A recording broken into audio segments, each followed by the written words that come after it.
Delegation of authority. Delegation എന്ന് പറഞ്ഞാൽ എന്താണ്? അധികാരം ഏൽപ്പിച്ചു കൊടുക്കൽ, അധികാര കൈമാറ്റം എന്നൊക്കെ ഡെലിഗേഷൻ എന്ന് പറഞ്ഞാൽ പറയാം. ഡെലിഗേഷൻ നമ്മൾ നേരത്തെ പഠിച്ചതാണ് അല്ലെ? ടേംസ് ഒക്കെ ഡിസ്കസ് ചെയ്യുന്നതിന്റെ കൂട്ടത്തിൽ നമ്മൾ പഠിച്ചു. Span of control, specialization, delegation, ഇതെല്ലാം നമ്മൾ നേരത്തെ പഠിച്ചതാണ്. അപ്പൊ ആ ഡെലിഗേഷൻ എന്നുള്ള ടോപ്പിക് നമ്മൾ ഡീറ്റെയിൽഡ് ആയിട്ട് ഡിസ്കസ് ചെയ്യാൻ പോവാണ് ഈ പോർഷനില്. Delegation of authority. അപ്പം ഡെലിഗേഷൻ നമുക്ക് ഡിസ്കസ് ചെയ്യാം. ഈ ടോപ്പിക് എക്സാം പോയിന്റ് ഓഫ് വ്യൂല് ഭയങ്കര ഇമ്പോർട്ടന്റ് ആയിട്ടുള്ള പോർഷൻ ആണ്. എല്ലാവരും ശ്രദ്ധിച്ചു കേൾക്കുക. അപ്പം ഡെലിഗേഷൻ എന്താണെന്ന് നമുക്ക് നോക്കാം. നമുക്കറിയാം, ഒരു വ്യക്തിക്ക് നിർവഹിക്കാൻ കഴിയുന്ന ജോലിക്ക് ഒരു പരിധിയുണ്ട്. ബിസിനസ് ഓർഗനൈസേഷന്റെ ഹെഡിന് അഥവാ തലപ്പത്തിരിക്കുന്ന ആൾക്ക് ബിസിനസ് സ്ഥാപനത്തിലെ മുഴുവൻ കാര്യങ്ങൾ ഒറ്റയ്ക്ക് നോക്കി നടത്താൻ സാധിക്കുമോ? ഇല്ല അല്ലെ? അപ്പൊ ഹെഡ്സ് അഥവാ സുപ്പീരിയേഴ്സ് തങ്ങളുടെ കീഴിലുള്ള സബോർഡിനേറ്റ്സിന് കുറച്ച് ജോലികൾ അസൈൻ ചെയ്ത് കൊടുക്കും. അതിനാണ് ഡെലിഗേഷൻ എന്ന് പറയുന്നത്. അപ്പം ഒരു എക്സാമ്പിൾ എടുക്കുകയാണെങ്കിൽ, റിലയൻസ് ഗ്രൂപ്പ് ഓഫ് ബിസിനസിന്റെ മുഴുവൻ ജോലികളും ചെയ്യുന്നത് മിസ്റ്റർ അംബാനി തന്നെയാണോ? അല്ല. അപ്പം ഓരോ ഔട്ട്ലെറ്റിലും അംബാനി ഡയറക്റ്റ് ആയിട്ട് ചെന്ന് മാർക്കറ്റിംഗും സെയിൽസും പ്രൊഡക്ഷനും പർച്ചേസും ഒക്കെ ചെയ്യുകയല്ല ചെയ്യുന്നത്. ഓരോ ആക്ടിവിറ്റീസും ചെയ്യാൻ കീഴ്ത്തലങ്ങളിലേക്ക് അതോറിറ്റി അഥവാ അധികാരം കൊടുക്കുകയാണ് ചെയ്യുന്നത്. അതാണ് നമ്മൾ പറഞ്ഞത്, ഒരു വ്യക്തിക്ക് ഒറ്റയ്ക്ക് നിർവഹിക്കാൻ കഴിയുന്ന ജോലിക്ക് ഒരു പരിധിയുണ്ട്. There is a limit to what a single individual can perform. അതുകൊണ്ട് എന്ത് ചെയ്യും? കീഴ്ത്തലങ്ങളിലേക്ക് അധികാരം കൈമാറ്റം ചെയ്യും. അപ്പം ഡെലിഗേഷൻ എന്താണെന്ന് നമുക്ക് നോക്കാം. Delegation means assigning work to others and giving them authority to do. It is the downward transfer of authority from a superior to the subordinate. It enables the managers to distribute their workload to others. അപ്പം delegation എന്ന് പറഞ്ഞാൽ is the process of assigning duties to superior by superior to subordinate is called delegation. അപ്പൊ delegation എന്ന് പറഞ്ഞാൽ is the process of assigning duties assign ചെയ്ത് കൊടുക്കുക by superior to subordinate. ഇതിനാണ് delegation എന്ന് പറയുക. അപ്പം മേലധികാരി തങ്ങളുടെ കീഴ്ത്തലങ്ങളിലേക്കുള്ളവർക്ക് ഡ്യൂട്ടീസ് അസൈൻ ചെയ്ത് കൊടുക്കുന്നതിനാണ് ഡെലിഗേഷൻ എന്ന് പറയുക. അധികാരം മറ്റുള്ളവർക്ക് പങ്കിട്ട് അവരെ കൊണ്ട് കാര്യങ്ങൾ നടത്തുന്ന ഭരണപരമായ ആ പ്രോസസ്സിനെയാണ് ഡെലിഗേഷൻ എന്ന് പറയുന്നത്. ഇങ്ങനെ ചെയ്യുന്നത് വഴി എന്താണ് പറ്റുന്നത്? സുപ്പീരിയേഴ്സിന് അവർക്ക് സുപ്രധാനമായുള്ള കാര്യങ്ങളിൽ ഡിസിഷൻസ് എടുക്കാനും അതിൽ വർക്ക് ചെയ്യാനും സാധിക്കുന്നു. Can concentrate more on the high priority areas.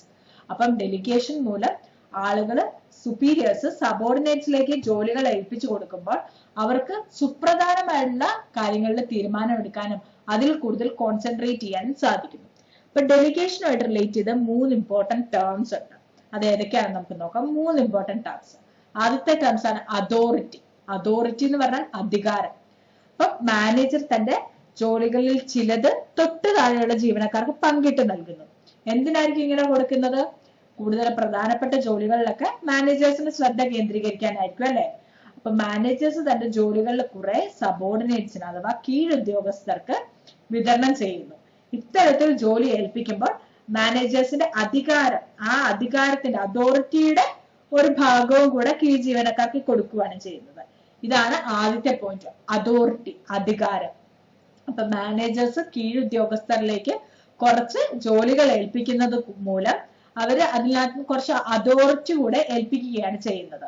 അതാണ് ഫസ്റ്റ് പോയിന്റിൽ പറയുക, അധികാരം ഓർ അതോറിറ്റി. അപ്പൊ ഫസ്റ്റ് ഇമ്പോർട്ടന്റ് ടേം ഏതാണ് ഡെലിഗേഷനുമായിട്ട് ബന്ധപ്പെട്ടത്? ഫസ്റ്റ് അതോറിറ്റി, അധികാരം.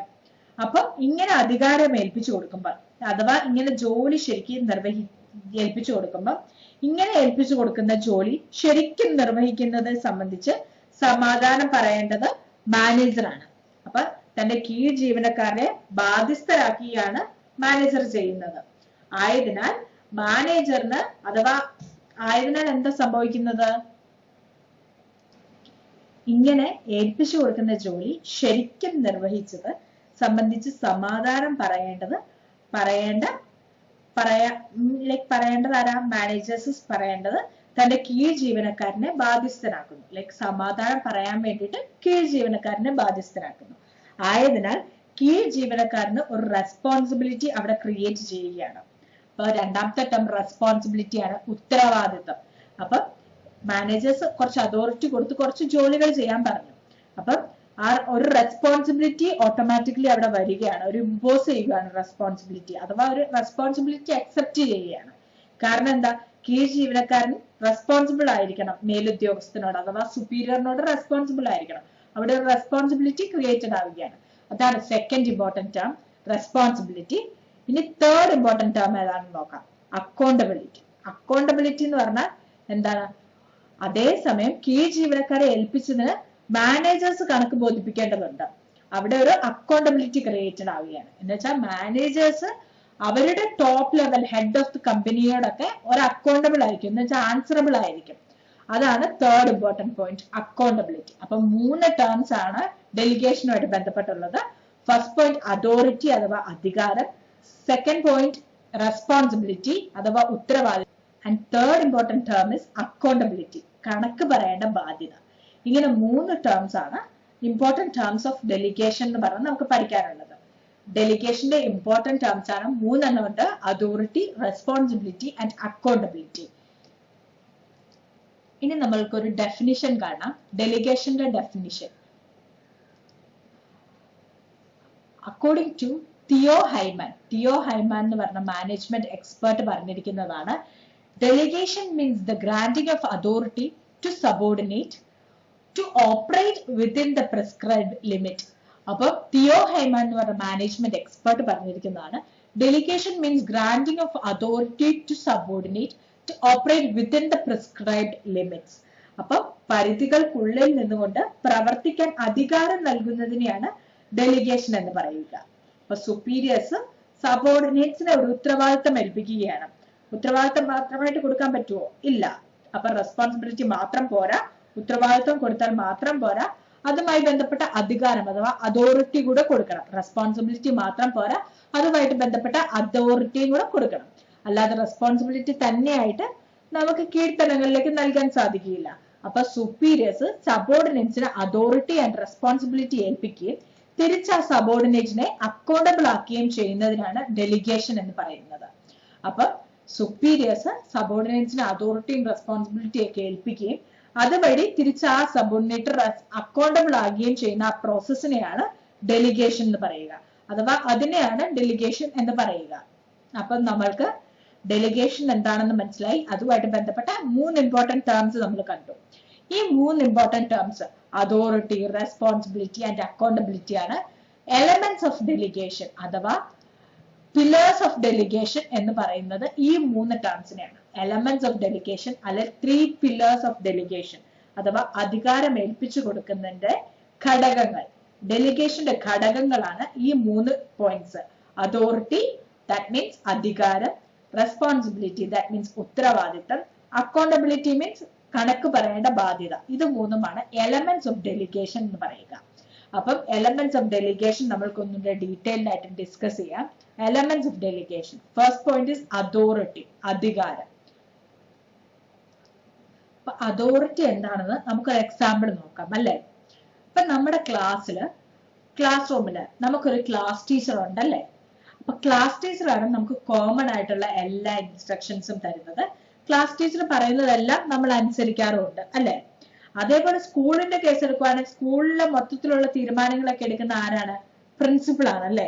അപ്പം പ്രിൻസിപ്പളിനും ക്ലാസ് ടീച്ചറിനും ഒക്കെ ഈ അധികാരം അഥവാ അതോറിറ്റി കൊടുക്കുന്നത് ആരാ? അവരുടെ ആ ജോബ് പൊസിഷൻ ആണ് അല്ലെ. അപ്പോൾ ഓരോ ഓർഗനൈസേഷന്റെ കേസ് എടുക്കുവാണെങ്കിൽ ഓരോ പൊസിഷനും അതിൻ്റെതായ അതോറിറ്റി ഉണ്ട്. ഈ അതോറിറ്റിയുടെ ലെവലിൽ നിന്നുകൊണ്ട് തന്നെയാണ് അവർ ഓരോ തീരുമാനങ്ങളും എടുക്കുന്നത്. അപ്പം authority is the right of an individual to command his subordinates and to take action within the limit of his position. ഒരു വ്യക്തിക്ക് അയാളുടെ കീഴ് ജീവനക്കാർക്ക് ആക്ട് നൽകാനും അയാളുടെ പദവിയുടെ പരിമിതിക്കുള്ളിൽ നിന്നുകൊണ്ട് നടപടികൾ എടുക്കാനുമുള്ള നിയമപരമോ അവകാശപരമോ ആയ ശക്തിയെയാണ് അധികാരം അഥവാ അതോറിറ്റി എന്ന് പറയുന്നത്. Authority means the legal or rightful power of an individual to command his subordinates and to take action with the limit of his position. അപ്പൊ അതോറിറ്റി എന്ന് പറഞ്ഞാൽ ആ പൊസിഷന്റെ പരിധിയിൽ നിന്നുകൊണ്ട് തന്നെ ആക്ഷൻസ് എടുക്കാനുള്ളതും ഡിസിഷൻസ് എടുക്കാനുള്ളതും കമാൻഡ് ചെയ്യാനും ഒക്കെയുള്ള ആ റൈറ്റ് അഥവാ അധികാരത്തിനാണ് അതോറിറ്റി എന്ന് പറയുന്നത്. Authority means the power to take decisions. തീരുമാനങ്ങൾ എടുക്കാനുള്ള ഒരു പവർ ആണ് അധികാരം എന്ന് പറയുന്നത്. It is the right to initiate command and issue orders. To carry on responsibility, every employee need to have some authority. അപ്പോൾ റെസ്പോൺസിബിലിറ്റീസ് കൊടുത്താൽ അതുമായി ബന്ധപ്പെട്ട അധികാരവും കൊടുക്കണം. Authority can be delegated. Delegated എന്ന് പറഞ്ഞാൽ കീഴ്ത്തലങ്ങളിലേക്ക് കൊടുക്കാൻ സാധിക്കും, എന്ന് വെച്ചാൽ കൈമാറാൻ സാധിക്കും അതോറിറ്റി. റെസ്പോൺസിബിലിറ്റി മാത്രം കൊടുത്താൽ മതിയോ? പോരാ, അതുമായി ബന്ധപ്പെട്ട അതോറിറ്റി കൂടെ കൊടുക്കണം. So when managers pass some of their responsibilities to the subordinates, they should also pass some of their authorities too. Managers authority responsibility മാത്രം കൊടുത്താൽ പോരാ, അതോറിറ്റി കൂടെ കൊടുക്കണം. മാനേജേഴ്സ് റെസ്പോൺസിബിലിറ്റീസ് സബോർഡിനേറ്റ്സിനെ ഏൽപ്പിക്കുമ്പോൾ റെസ്പോൺസിബിലിറ്റീസ് മാത്രം ഏൽപ്പിച്ചാൽ പോരാ, അതുമായി ബന്ധപ്പെട്ട അതോറിറ്റീസ് കൂടെ അഥവാ അധികാരം കൂടെ ഡെലിഗേറ്റ് ചെയ്യണം, അധികാരം കൂടെ ഏൽപ്പിക്കണം. Authority flows from top to bottom, that is from superiors to subordinates. Authority flows downwards. അത് ശ്രദ്ധിക്കണം. അതോറിറ്റി ഡൗൺവേർഡ്സ് ആയിരിക്കും എപ്പോഴും ഫ്ലോ ചെയ്യുന്നത്. എന്ന് വെച്ചാൽ മുകളിൽ നിന്ന് താഴേക്കായിരിക്കും അതോറിറ്റി ഫ്ലോ ചെയ്യുന്നത്, സുപ്പീരിയേഴ്സിൽ നിന്ന് സബോർഡിനേറ്റ്സിലേക്ക്. So authority flows downwards. അപ്പം ഇതാണ് അതോറിറ്റിയിൽ പറയുന്നത്. അതോറിറ്റി എന്ന് പറഞ്ഞാൽ അധികാരം എപ്പോഴും നമ്മൾക്ക് ഡെലിഗേറ്റ് ചെയ്യാൻ പറ്റും, ഒരാളിലേക്ക് ഏൽപ്പിച്ചു കൊടുക്കാൻ പറ്റും. ആൻഡ് അതോറിറ്റി ഡൗൺവേർഡ്സ് ആയിരിക്കും പോകുന്നത്, ടോപ്പ് ടു ബോട്ടം ആയിരിക്കും പോകുന്നത്. ഒരാളിൽ നിന്ന്, ഒരു സുപ്പീരിയറിൽ നിന്ന് സബോർഡിനേറ്റ്സിലേക്ക് അധികാരം പോകാൻ പറ്റും. അപ്പൊ അധികാരം എന്ന് പറഞ്ഞാൽ എന്താ? Is the right or power to take decisions ആണ്. തീരുമാനങ്ങൾ എടുക്കാനുള്ള ഒരു പവർ ആണ്, അഥവാ തീരുമാനങ്ങൾ എടുക്കാനുള്ള ആ ഒരു റൈറ്റ് ആണ് അധികാരം അഥവാ അതോറിറ്റി എന്ന് പറയുന്നത്. ഇതാണ് first element of delegation, authority. Second element of delegation ആണ് റെസ്പോൺസിബിലിറ്റി.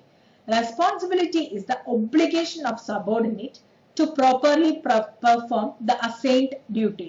ഏൽപ്പിച്ചിരിക്കുന്ന കർത്തവ്യം കൃത്യമായി നിർവഹിക്കാനുള്ള ഒരു കീഴ് ജീവനക്കാരന്റെ കടമയാണ് അഥവാ കടപ്പാടാണ് ഉത്തരവാദിത്തം അഥവാ റെസ്പോൺസിബിലിറ്റി എന്ന് പറയുന്നത്. It always moves upwards and cannot be delegated. The authority granted must be in parity with the responsibility, otherwise delegation of authority will become ineffective. അപ്പൊ നമ്മൾ പഠിച്ചു അതോറിറ്റി എപ്പോഴും ഡൗൺവേർഡ്സ് ആയിരിക്കും പോകുന്നത്, പക്ഷെ റെസ്പോൺസിബിലിറ്റി എപ്പോഴും അപ്വേർഡ്സ് ആയിരിക്കും പോകുന്നത്. എന്ന് വെച്ചാൽ സബോർഡിനേറ്റിൽ നിന്ന് സുപ്പീരിയറിലേക്കായിരിക്കും റെസ്പോൺസിബിലിറ്റി പോകുന്നത്. A subordinate is bound to perform the duty assigned to him by his superior. ഒരു സുപ്പീരിയർ കൊടുത്ത ജോലി എന്തായാലും അത് ചെയ്തു കൊടുക്കാനുള്ള ഉത്തരവാദിത്തം ആർക്കുണ്ട്? സബോർഡിനേറ്റിനുണ്ട്. Thus responsibility goes upwards. മുകളിലേക്കായിരിക്കും റെസ്പോൺസിബിലിറ്റി പോകുന്നത്. നമ്മൾ പഠിച്ചു അതോറിറ്റിയുടെ ഡയറക്ഷൻ എങ്ങനെയാണ്? ഡൗൺവേർഡ്സ് ആണ്. സുപ്പീരിയറിൽ നിന്ന് സബോർഡിനേറ്റിലേക്കാണ് അതോറിറ്റി പോകുന്നത്. പക്ഷെ റെസ്പോൺസിബിലിറ്റി എങ്ങനെയാണ്? അപ്വേർഡ്സ് ആണ് പോകുന്നത്. എന്ന് വെച്ചാൽ സബോർഡിനേറ്റിൽ നിന്ന് സുപ്പീരിയറിലേക്കാണ് പോകുന്നത്. So authority flows downwards and responsibility flows upwards. ഉത്തരവാദിത്തം കൈമാറ്റം ചെയ്യാൻ പറ്റില്ല, മറ്റൊരാളിലേക്ക് ഏൽപ്പിച്ചു കൊടുക്കാൻ പറ്റത്തില്ല ഉത്തരവാദിത്തം. എന്ന് വെച്ചാൽ റെസ്പോൺസിബിലിറ്റി കനോട്ട് ബി ഡെലിഗേറ്റഡ്, അത് വേറൊരാളിലേക്ക് ഏൽപ്പിച്ചു കൊടുക്കാൻ പറ്റത്തില്ല. അപ്പം ഉത്തരവാദിത്തം എല്ലായ്പ്പോഴും താഴെ തട്ടിൽ നിന്ന് മേലെ തട്ടിലേക്കാണ് നീങ്ങുന്നത്. അതുകൊണ്ട് അത് അപ്വേർഡ്സ് ആണ് മൂവ് ചെയ്യുന്നത്. And it cannot be delegated, അത് വേറൊരാളിലേക്ക് ഏൽപ്പിച്ചു കൊടുക്കാനും പറ്റത്തില്ല. There must be an equality or parity with authority and responsibility. If authority granted is more than responsibility, it may lead to misuse of authority. അപ്പം authority and മതിയായ അധികാരം ഒരാൾക്ക് നൽകിയാൽ മാത്രമേ ഉത്തരവാദിത്വം നിറവേറ്റാൻ കഴിയുള്ളൂ. അപ്പം ഫലപ്രദമായ ഡെലിഗേഷന് ഉത്തരവാദിത്വത്തിന് അനുസൃതമായ അധികാരം കൂടെ അനുവദിച്ചു നൽകണം. അപ്പൊ റെസ്പോൺസിബിലിറ്റിയേക്കാൾ കൂടുതൽ അധികാരം നൽകുമ്പോൾ അത് ദുരുപയോഗം ചെയ്യാൻ സാധ്യതയുണ്ട്. And if responsibility is assigned more than authority, it may make the person ineffective. അപ്പം അതോറിറ്റിയും റെസ്പോൺസിബിലിറ്റിയും ഒക്കെ ഒരു ഇക്വാലിറ്റിയിൽ പോകണം. എന്ന് വെച്ചാൽ അത് ഏകദേശം സിമിലർ ആയിട്ടുള്ള അതോറിറ്റി റെസ്പോൺസിബിലിറ്റി ഒക്കെ കൊടുക്കാനേ പാടുള്ളൂ. അത് കൂടിപ്പോയാലും കുറഞ്ഞു പോയാലും അതിന് കുറെ ബാഡ് എഫക്ട്സ് ഉണ്ടാവും. എന്ന് വെച്ചാൽ അത് മിസ്യൂസ് ചെയ്യാനുള്ള സാധ്യതകളുണ്ട്, ദുരുപയോഗം ചെയ്യാനുള്ള സാധ്യതകളുണ്ട്. അപ്പം അടുത്ത പോയിന്റ് ആണ് റെസ്പോൺസിബിലിറ്റി.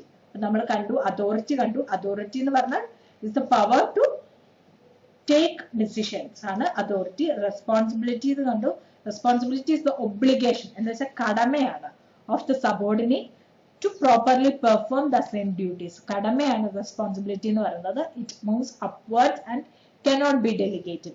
മൂന്നാമത്തെ എലമെന്റ് ആണ് accountability. Accountability എന്ന് പറഞ്ഞാൽ ചുമതല അഥവാ കണക്ക് പറയേണ്ട ഒരു ഉത്തരവാദിത്തം അഥവാ ബാധ്യത എന്നൊക്കെ പറയാം accountability. Accountability means answerability for the final outcome of the assigned task. അപ്പം accountability implies being answerable for the final outcome. Once authority has been delegated, responsibility is accepted. One cannot deny accountability. അപ്പം മേലുദ്യോഗസ്ഥന് വേണ്ടി പ്രവർത്തിക്കുമ്പോൾ ഒരു subordinate ഉത്തരവാദിത്തം ഏറ്റെടുക്കുന്നു. അപ്പം മേലുദ്യോഗസ്ഥന് എപ്പോഴും അതിന്റെ പരിണത ഫലത്തിന് കണക്ക് പറയേണ്ടി വരും. അധികാരം ഡെലിഗേറ്റ് ചെയ്യപ്പെടുകയും ഉത്തരവാദിത്തം സ്വീകരിക്കുകയും ചെയ്താൽ മേലുദ്യോഗസ്ഥന് അതിന്റെ അക്കൗണ്ടബിലിറ്റിയിൽ നിന്ന് ഒഴിഞ്ഞു മാറാൻ സാധിക്കുകയില്ല. അതുപോലെ തന്നെ ഡ്യൂട്ടീസിന്റെ തൃപ്തികരമായ നിർവഹണത്തിന് ഒരു സബോർഡിനേറ്റ് അയാളുടെ സുപ്പീരിയറിനോട് കണക്ക് പറയേണ്ടതായി വരും. അപ്പം ഒരു മാനേജർ തന്റെ സബോർഡിനേറ്റിന് ഡ്യൂട്ടീസ് കൃത്യമായിട്ട് ചെയ്തു. അപ്പം മാനേജർ തന്റെ സബോർഡിനേറ്റ്സിന് കുറെ ഡ്യൂട്ടീസ് കൊടുത്തു, അത് കൃത്യമായിട്ട് ചെയ്തു. അങ്ങനെയാകുമ്പോൾ മാനേജേഴ്സിനും ജീവനക്കാർക്കും ഇടയിൽ ഒരു അക്കൗണ്ടബിലിറ്റി ഉണ്ടാവുകയാണ് ചെയ്യുന്നത്. അപ്പൊ accountability flows upwards, that is subordinate will be accountable to the superior for the satisfactory performance of the work. Accountability മുകളിലേക്കാണ് ഒഴുകുന്നത് അഥവാ മുകളിലേക്കാണ് പോകുന്നത്. And it cannot be delegate, അത് വേറൊരാളിലേക്കും ട്രാൻസ്ഫർ ചെയ്യാൻ പറ്റത്തില്ല, വേറൊരാളിലേക്കും കൈമാറ്റം ചെയ്യാൻ സാധിക്കുകയില്ല. അപ്പം റെസ്പോൺസിബിലിറ്റിയും അക്കൗണ്ടബിലിറ്റിയും cannot be delegated and it moves upwards. പക്ഷെ അതോറിറ്റി എങ്ങനെയാണ്? It moves downwards and can be delegated. അപ്പൊ അക്കൗണ്ടബിലിറ്റി ആണ് തേർഡ് പോയിന്റ്. ഇത് മൂന്നുമാണ് എലമെന്റ്സ് ഓഫ് ഡെലിഗേഷൻ അഥവാ 3 pillars ഓഫ് ഡെലിഗേഷൻ. ഡെലിഗേഷന്റെ ഘടകങ്ങളാണ് ഈ 3 പോയിന്റ്. അതോറിറ്റി അധികാരം, റെസ്പോൺസിബിലിറ്റി ഉത്തരവാദിത്തം, അക്കൗണ്ടബിലിറ്റി കണക്ക് പറയേണ്ട ഒരു ബാധ്യത. ഇതിന്റെ മൂന്നിന്റെ ഡിഫറൻസ് എന്താണെന്നൂടെ നമുക്ക് നോക്കാം. ലൈക്ക് അതോറിറ്റി എന്ന് പറഞ്ഞാൽ authority is delegated, responsibility is assumed or accepted, accountability is imposed. അപ്പൊ നമ്മൾ പഠിച്ചത് എങ്ങനെയാണ്? ആദ്യം പഠിച്ചത് ഏതാണ്? അതോറിറ്റി. അത് കഴിഞ്ഞ് പഠിച്ചത് റെസ്പോൺസിബിലിറ്റി. അത് കഴിഞ്ഞ് പഠിച്ചത് അക്കൗണ്ടബിലിറ്റി. അപ്പം അതോറിറ്റിയിൽ നിന്നാണ് റെസ്പോൺസിബിലിറ്റി വരുന്നത്. Responsibility derived from authority. അപ്പം റെസ്പോൺസിബിലിറ്റി വരുന്നത് എവിടുന്നാണ്? അക്കൗണ്ടബിലിറ്റി വരുന്നത് എവിടുന്നാണ്? റെസ്പോൺസിബിലിറ്റിയിൽ നിന്നാണ്. ആദ്യം പഠിച്ച അതോറിറ്റി വരുന്നത് ഒരു പൊസിഷനിൽ നിന്നാണ്. നമ്മൾ പറഞ്ഞു പ്രിൻസിപ്പളിന്റെ ആ പൊസിഷനിൽ നിന്നാണ് ആ പ്രിൻസിപ്പളിന് ഒരു അതോറിറ്റി കിട്ടുക. അപ്പൊ അതോറിറ്റി വരുന്നത് ഒരു പൊസിഷനിൽ നിന്നാണ്, റെസ്പോൺസിബിലിറ്റി വരുന്നത് അതോറിറ്റിയിൽ നിന്നാണ്, ആൻഡ് അക്കൗണ്ടബിലിറ്റി വരുന്നത് റെസ്പോൺസിബിലിറ്റിയിൽ നിന്നാണ്. അപ്പൊ ഇത് മൂന്നും ഇന്റർ കണക്റ്റഡ് ആണ്. ഇതിന്റെ ഡിഫറൻസ് എന്താണെന്ന് നമുക്ക് നോക്കാം. Comparative study on the elements of delegation. ഡെലിഗേഷന്റെ എലമെന്റ്സ് ആണ് അതോറിറ്റി, റെസ്പോൺസിബിലിറ്റി ആൻഡ് അക്കൗണ്ടബിലിറ്റി. അതിന്റെ ഒരു കമ്പാരിസൺ നോക്കാം. Meaning, right to command. Authority എന്ന് പറഞ്ഞാൽ റൈറ്റ് ടു കമാൻഡ്, ആജ്ഞ നൽകാനുള്ള അവകാശമാണ് authority. Responsibility is the obligation to perform assign duty. ഏൽപ്പിച്ച കർത്തവ്യം നിർവഹിക്കാനുള്ള ബാധ്യത അഥവാ കടമയാണ് responsibility. Accountability is the answerability for outcome of the assign task.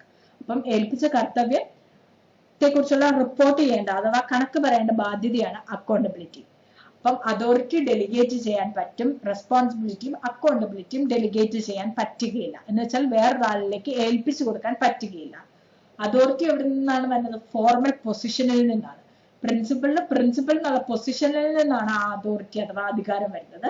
Responsibility വരുന്നത് അതോറിറ്റിയിൽ നിന്നാണ്, അക്കൗണ്ടബിലിറ്റി വരുന്നത് റെസ്പോൺസിബിലിറ്റിയിൽ നിന്നാണ്. അതോറിറ്റി എപ്പോഴും ഡൗൺവേർഡ്സ് ആയിരിക്കും ഫ്ലോ ചെയ്യുന്നത്, റെസ്പോൺസിബിലിറ്റി അപ്വേർഡ്സ് ആയിരിക്കും, അക്കൗണ്ടബിലിറ്റിയും അപ്വേർഡ്സ് ആയിരിക്കും. അപ്പൊ റെസ്പോൺസിബിലിറ്റിയും അക്കൗണ്ടബിലിറ്റിയും അപ്വേർഡ്സ് ആയിരിക്കും ഫ്ലോ ചെയ്യുന്നത്. അത് ഡെലിഗേറ്റ് ചെയ്യാൻ പറ്റില്ല, വേറൊരാളിലേക്ക് ഏൽപ്പിച്ചു കൊടുക്കാൻ പറ്റുകയില്ല. പക്ഷെ അതോറിറ്റി ഡെലിഗേറ്റ് ചെയ്യാൻ പറ്റും, വേറൊരാളിലേക്ക് കൊടുക്കാൻ പറ്റും, അധികാരം ഏൽപ്പിച്ചു കൊടുക്കാൻ പറ്റും. അത് എപ്പോഴും ഡൗൺവേർഡ്സ് ആയിരിക്കും ഫ്ലോ ചെയ്യുന്നത്. Hope it is clear for you. Thank you.